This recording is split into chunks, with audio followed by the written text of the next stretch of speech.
Hello, അപ്പോൾ നമ്മളൊരു മീൻകറിയുടെ recipe ആയിട്ടാണ് വന്നിരിക്കുന്നത്. അതിനായി തേങ്ങയും ഇഞ്ചിയും കുരുമുളകും ജീരകവും കൂടി ഒന്ന് മിക്സിയിലിട്ട് അടിച്ച് വെച്ചിട്ടുണ്ട്. പിന്നെ നമ്മളൊരു ചട്ടി അടുപ്പത്ത് വെച്ചിട്ട് അതിലേക്ക് കുറച്ച് വെളിച്ചെണ്ണയും കുറച്ച് ജീരകം, പിന്നെ അതിലേക്ക് കുറച്ച് ഉലുവയും കൂടി ഇട്ട്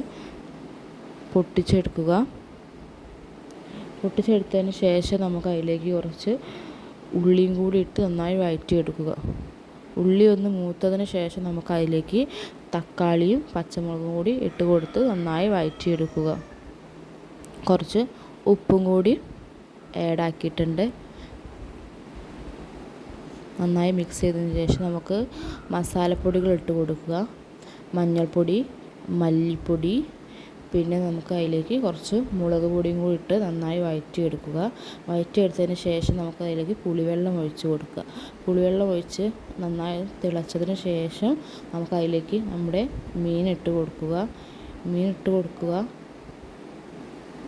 എന്നിട്ട് നമ്മളെ തേങ്ങേൻ്റെ അരപ്പ് നമുക്ക് അതിലേക്ക് ചേർത്ത് നന്നായി മിക്സ് ചെയ്തെടുക്കുക.